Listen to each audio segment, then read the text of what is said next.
सभी विद्यार्थियों को नमस्ते। विद्यार्थियों, आपका जानवी स्टडी हब में स्वागत है। तो इस वीडियो के अंतर्गत हम Rajasthan state open school class 12 के अंतर्गत जो रसायन विज्ञान विषय है, इस विषय के प्रश्न पत्र पर हम चर्चा करेंगे कि इस प्रश्न पत्र का पैटर्न कैसा होता है। तो देखिए, यह जो प्रश्न पत्र है वो आपके 80 अंक का होता है और 20 अंक का आपका इसमें प्रैक्टिकल होता है। ठीक है, तो इस प्रश्न पत्र को हम देखेंगे ताकि आपको प्रश्न पत्र का पैटर्न समझ में आ जाए, किस तरह से आपको तैयारी करके जानी है वो भी आपको पता चल जाए। तो देखिए, इसमें जो है टोटल 30 क्वेश्चन पूछे जाते हैं और 11 मुद्रित पृष्ठ होते हैं, यानी 11 पेज का आपके 11 पन्नों का आपके ये पेपर आएगा।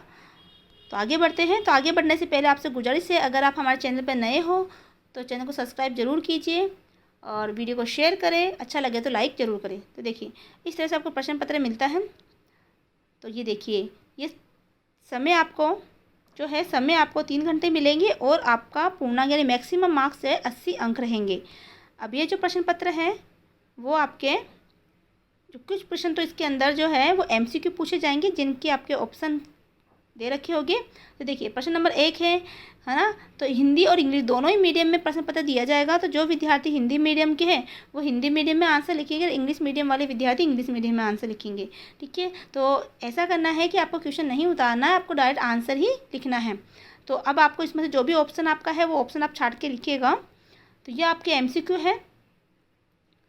तो इन एमसीक्यू को आपको अच्छे से पढ़ के जाना है। चैप्टर के पीछे जितने भी एमसीक्यू आपके दे रखे हैं, प्रत्येक चैप्टर के पीछे उन चैप्टर्स को आप अच्छे से पढ़िएगा, उनके एमसीक्यू को याद कीजिएगा।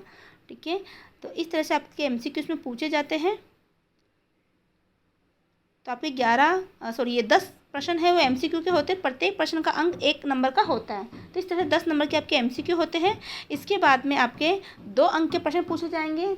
ठीक है, तो ये देखिए, जैसे NH3 के 50 ग्राम में अणुओं की संख्या ज्ञात कीजिए। तो आपको NH3 के 50 ग्राम में अणुओं की संख्या ज्ञात करनी है। तो ये 2 अंक का है। तो इस तरह से आपके 2 अंक के क्वेश्चन पूछे जाते हैं। किसी क्वेश्चन के अंदर अगर 2 बातें पूछी गई हैं, 2 सवाल हैं, तो 1 अंक बटा हुआ है। ये देखिए, तो इसमें लिखा निम्नलिखित यौगिकों में दिए गए तत्वों का प्रतिशत संगठन ज्ञात कीजिए। तो आपका अगर आपने का आंसर दिया है तो आपको 1 नंबर मिलेगा।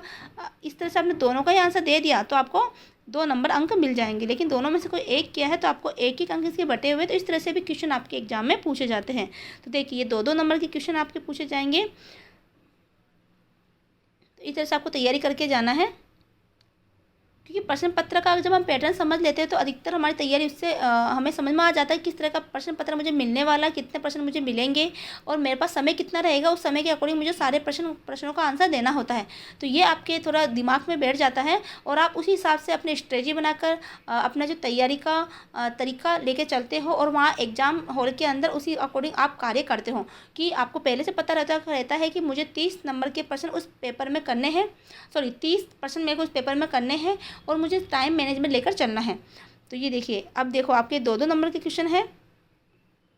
अब आपके देखो, ये 4 नंबर के क्वेश्चन, 20 क्वेश्चन संख्या 20 से आपके यानी कि 11 से लेकर जो 19 तक का जो है वो 11 से लेकर 19 तक के जो क्वेश्चन है आपके 2 अंक के हो गए। उसके बाद में आपके 4 अंक के क्वेश्चन पूछे जाएंगे। तो ये देखिए, प्रश्न संख्या 20 है, आबद्ध कोटि व आबद्ध समवायी की परिभाषा लिखिए। तो इस तरह से परिभाषा है। ठीक है, इस तरह से प्रश्न पूछे जाते हैं। तो देखो, 4 अंक का प्रश्न है। तो इस तरह से आपके क्वेश्चन आने वाले हैं। तो आप ऐसे ही इसकी तैयारी करके जाइएगा, अच्छे से पढ़िएगा ताकि आप अच्छे अंकों से पास हो सको। ये देखिए, प्रश्न संख्या 23 भी 4 अंक का है, 24 भी 4 अंक का है। इस तरह से आपके प्रश्न पूछे जाते हैं। ज़्यादा से ज़्यादा वीडियो को शेयर करें, चैनल को सब्सक्राइब करें। तो जितने पुराने पेपर है आपके 4-5 सालों के, उन पेपर्स के क्वेश्चन को जरूर देख के जाइएगा, है ना, उनके आंसर को देख के जाइएगा, क्योंकि कई बार प्रश्न पत्र में से जो है क्वेश्चन जो रिपीट होते हैं। ये देखिए, अब देखो, यहाँ से आपके 6 नंबर के क्वेश्चन स्टार्ट हो गए हैं। ये देखो, क्वेश्चन संख्या 27 से आपके जो है जो अंक भार है प्रश्न का वो 6 नंबर का हो गया। और हम जो बातें इसमें पूछी गई, जो सवाल उसमें पूछा गया उसके अकॉर्डिंग अंक इसमें डिवाइड किए जाते हैं। तो आप जिस तरीके से आंसर देते हो, है ना, जितना आंसर देते हो, है ना, प्रश्न मान लो एक ही प्रश्न के अंदर 2-3 प्रश्न पूछे गए, तो जिन प्रश्नों के आपने आंसर दिए हैं उसके अनुसार आपको अंक मिलते हैं। तो प्रश्न संख्या 27 से ये अंक स्टार्ट है, जो कि 6 अंक का है। इसी तरह से आपके देखो 29वां भी 6 अंक का है। ये आपके क्वेश्चन संख्या 30 भी 6 अंक का है। तो इस तरह से आपके प्रश्न पूछे जाते हैं। ये देखिए, आपके 30 प्रश्न पूछे जाएंगे।